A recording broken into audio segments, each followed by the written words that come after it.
Dark Zero. The Horror Network.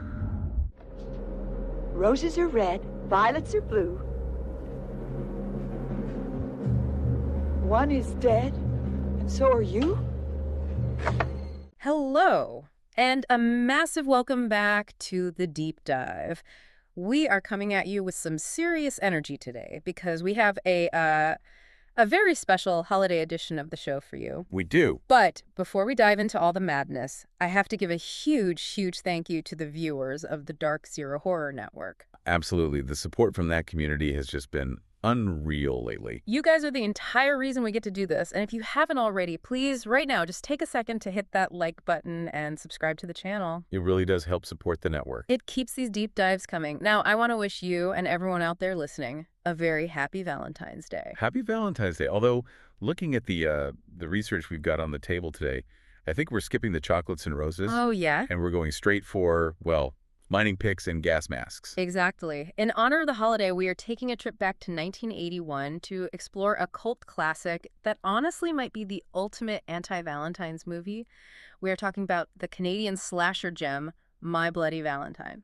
It's such a perfect pick for today. You know, you think Valentine's Day, you think hearts and flowers. Right. But this film, it offers a very different kind of heart, usually one that's been carved out of someone's chest and stuffed into a candy box. With a really terribly written poem, too. Oh, the worst. But it's so great. This movie is gritty, it's dark, and as we were digging in, I realized this isn't just your standard slasher flick. No, not at all. We're talking about a movie that was filmed in a literal death trap of a mine. A movie that got absolutely butchered by censors because of some real-world tragedies. And a movie where the cast didn't even know who the killer was. That's the hook right there. It Yeah. has such a unique history. And to really get why this movie hits so differently than, say, Friday the 13th. Or Halloween. Yeah, exactly. You have to start with the setting. This place, Valentine Bluffs, it's this small, fictional Canadian mining town. And that setting does so much of the heavy lifting. And that Canadian part is actually a huge piece of the puzzle, right? Yeah. The term Canucksploitation kept coming up.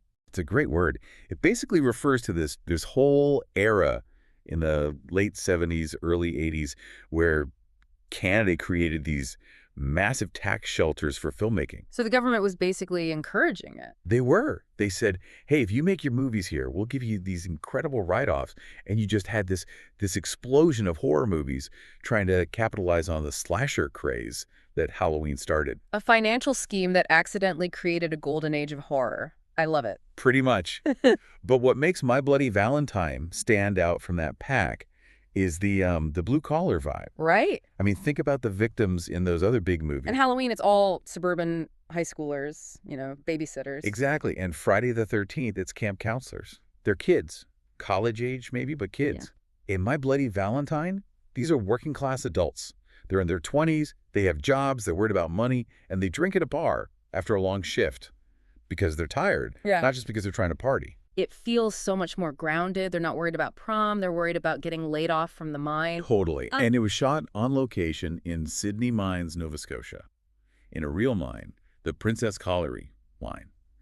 And you can feel that authenticity. You really can. That sense of place is just tremendous. The whole town is decked out for this Valentine's dance, but there's this dark cloud hanging over everything. Because the dance hasn't happened in 20 years. And we have to unpack why. The Legend of Harry Warden. It's the ghost story that defines the entire town. It is. So the story goes like this. 20 years before the movie starts, there was a methane explosion in the mine. Okay. 5 miners were trapped. And the supervisors, who were supposed to be, monitoring the gas levels, they left early. And where did they go? To the Valentine's dance. Of course they did. They put the party before the safety of their crew. So right away, it's not just a random evil, it's a tragedy born from negligence. People failed. Exactly. So the miners were trapped down there for 6 weeks. When the rescue team finally gets through, they find just one survivor, Harry Warden. And the way he survived is just... It's the stuff of nightmares. He survived by eating the other miners. Cannibalism. Nothing says Happy Valentine's Day like survival cannibalism. He went completely insane from it, understandably. A year later, he escapes the mental institution, finds the supervisors who abandoned their posts, There he gets his revenge. kills them, cuts out their hearts, and leaves a warning for the town. Never hold another Valentine's dance. It's a pretty clear warning, and naturally, 20 years later, they're like, it's probably fine. Let's have a party. And that's where our movie begins. But what's so wild is that the production of the movie itself was kind of its own horror story. It really was. We said they filmed in a real mine. This wasn't some Hollywood set with air conditioning and snacks around the corner. No, they were hundreds of feet underground. Yeah. And that came with some terrifying realities. The methane gas, for instance. I didn't realize that coal mines are just naturally full of it. It's invisible, odorless. And highly, highly flammable. That was the biggest problem for them. You can't use standard movie lights. A normal big movie light gets hot, it sparks. And the whole mine could just explode. It's a potential catastrophe. So how do you even film a movie if you can't properly light it? They had to get creative. Yeah. They used these special 25-watt safety bulbs. 25 watts. I mean, a normal lamp in your house is what, 60, 75? Exactly. So they were incredibly dim. To make up for it, they had to use much faster film stock and these special lenses, a lot like the ones Stanley Kubrick used to shoot Barry Lyndon by candlelight. Wow. So that explains the look of the movie. It's dark because it literally had to be. It wasn't just an artistic choice. It was a safety issue. It was a survival choice. But here's the best story about the look of that mine. The director, George Mihalka, he wanted it to look gritty, dirty industrial. As you would for a horror movie set in a mine. Right. So he scouts the mine, and it's perfect. Coal dust everywhere, soot, it's just grimy. Perfect. Don't touch a thing. But the locals in city mines were so proud that a Hollywood movie was filming in their town. Uh-oh. They wanted to show off their workplace. So before the crew showed up to start filming, they went in and scrubbed the entire mine clean. No, you're kidding me. They cleaned a coal mine. They pressure washed it. They painted things. They made it look sparkling like a showroom because they thought they were helping. That is the most tragically Canadian thing I've ever heard. Let's clean your horror set for you. And it was a complete disaster for the budget. The production had to spend like tens of thousands of dollars. Some sources say 30, some say as much as 75,000. Just to dirty it all up again. Just to throw coal dust back on the walls and make it look scary again. Unbelievable. And just being down there, the elevator took forever to get down. It did. So once you were down for the whole day. It was cold, damp, claustrophobic. You ate your lunch down there. It sounds miserable. Yeah. You can see that on screen, though. The discomfort is palpable. But here's the real kicker. The biggest trouble for this movie wasn't the mine. It was the timing of its release. This is the big what if of the story. Yeah. Because the film isn't as famous as Friday the 13th. Yeah. And a lot of that comes down to just bad luck. It was scheduled to come out in February of 1981. But what happened just a couple months earlier? In December 1980, John Lennon was assassinated. Which just shocked the world. It did. And it created this huge moral panic about violence in the media. There was this cultural conversation happening, is violent media creating violent people? Right. And the MPAA, the ratings board, was under immense pressure to crack down. Paramount Pictures, who was distributing this movie, was absolutely terrified of getting an X rating. Because an X rating back then basically meant you were pornography. A lot of newspapers wouldn't advertise you. A lot of theaters wouldn't show you. It was a death sentence. It was. So they didn't just trim the movie. They gutted it. They took the scissors to it. They butchered it. About 9 minutes of footage were just gone. And we're not talking about a few frames here and there. We're talking entire gore sequences. All the best stuff. The stuff the special effects team had worked for weeks on, just left on the cutting room floor.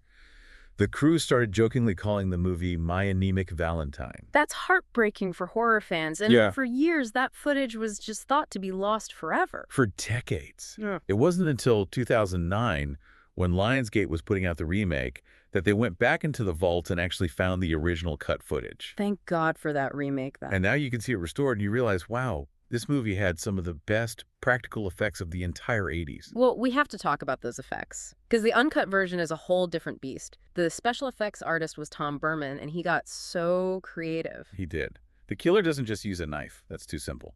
He's using the tools of the environment mining equipment, industrial machinery.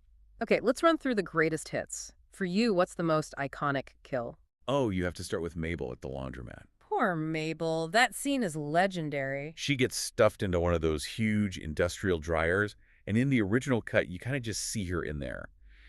But the unrated version, it's gruesome. You see her spinning around, and she's just roasted. It is horrific. The one that always gets me, though, is the hot dog kill. It just makes me cringe. Poor Dave. He just wanted a snack. He's boiling this huge pot of hot dogs, and the killer just dunks his face right into the boiling water. And holds it there. It's so visceral. And then there's Sylvia in the showers. A classic. She gets impaled on a shower head.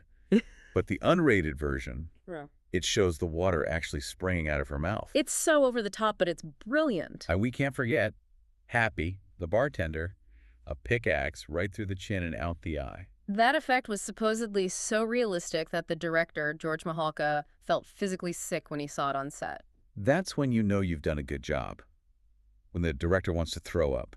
And all through this, you have that heart motif. The killer cuts out their hearts, puts them in chocolate boxes. With those terrible rhyming notes. Roses are red, violets are blue, one is dead, and so are you. It's so cheesy, but so creepy. It all adds to the mystery, which is the other great layer of this movie. It's a whodunit. It is. The killer is always in that full mining gear. The gas mask, the helmet, the light. You have no idea who is under there. And here's where the production gets really cool. Neither did the cast. For most of the shoot, the director didn't tell them who the killer was. No way. He wanted their suspicion of each other to be genuine. So when they're on screen looking around wondering, is it you? They were actually doing that on set. That is such a brilliant move. But someone did figure it out ahead of time, right? The actor who played Axel? Neil Affleck. Yeah, he figured it out because of a scheduling thing. He got called down to the special effects department to have a prosthetic arm made. That's a pretty big clue. Yeah. Hey, we need to make a fake version of your arm for reasons. Right. He put two and two together and realized, well, if I need a fake arm, I must be the one who cuts my arm off at the end. So he knew he was the killer. So let's spoil it. It's been over 40 years. The killer isn't Harry Warden. No, Harry died in the asylum 5 years before the movie starts. The killer is Axel Palmer. And the motive is pure psychological trauma. It is. When Harry Warden came back and killed the supervisors, Axel was a little kid. He was hiding under the bed when Harry murdered his father, who was one of those supervisors. He watched the whole thing happen. Watched the whole thing. The trauma just split his personality. So he takes on this minor persona to, I guess, punish the town for celebrating. And that climax, deep in the mine, Axel gets pinned by a cave-in. Which leads to that prosthetic arm moment. Yeah. To get free, he hacks off his own arm. The 127 hours moment, decades before that movie. He frees himself and just runs off laughing and screaming into the darkness of the mine. Sarah, be my bloody Valentine. It's such a great setup for a sequel that just never happened. Such a shame. And the man in the suit, the actual killer, was mostly a stunt performer named Peter Cowper. Right, who developed this whole physical language for the miner. The heavy breathing through the mask, the stiff, almost robotic movements. It made him feel inhuman. That breathing is so iconic. And speaking of iconic, the music, most slashers have, you know, a creepy synth score. This one ends with a folk ballad. The Ballad of Harry Warden. It plays over the credits, sung by John McDermott. It's this beautiful, weirdly nostalgic song telling the story of the murders. It feels so Canadian, like something you'd hear in a pub in Nova Scotia. It does. It gives the whole thing a mythic quality, like you just watched a tall tale come to life. So looking back, when it came out, critics walked out. They hated it. They despised it. Just another cheap, violent exploitation movie. But over the years, that opinion has completely flipped. It has a massive cult following now. Why do you think that is? What changed? I think it's a few things. That exploitation angle gives it a unique history. The blue-collar realism we talked about really sets it apart. And once the gore was finally restored, I think horror fans could see it for what it was. A really well-made, top-tier 80s slasher. And we should give a quick nod to the 2009 remake. Yeah, which was pretty fun on its own. But its biggest contribution was that it generated enough interest for the studio to finally go back and restore the original 1981 footage. So we really do have the remake to thank for getting the definitive version. We do. So as we wrap up this deep dive, what's the big takeaway? For me, it's that My Bloody Valentine is more than just a slasher. It's really a film about a town that never healed from its trauma. Wow, yeah. Valentine Bluffs is defined by this thing that is literally buried right under their feet, and it just refuses to stay dead. That's a perfect way to put it. A gritty, atmospheric, blue-collar horror movie that survived the censors to become a real holiday classic. It really is. Before we sign off, I want to remind everyone one last time to check out the Dark Zero Horror Network. Please like and subscribe. It helps us keep the lights on. Unlike in the mine. Unlike in the mine, where they're constantly smashing the bulbs. Yeah. Thank you. And to all our listeners, check your boxes of chocolates very carefully this year. You never know what or whose heart might be inside. Happy Valentine's Day, everyone. Happy Valentine's Day.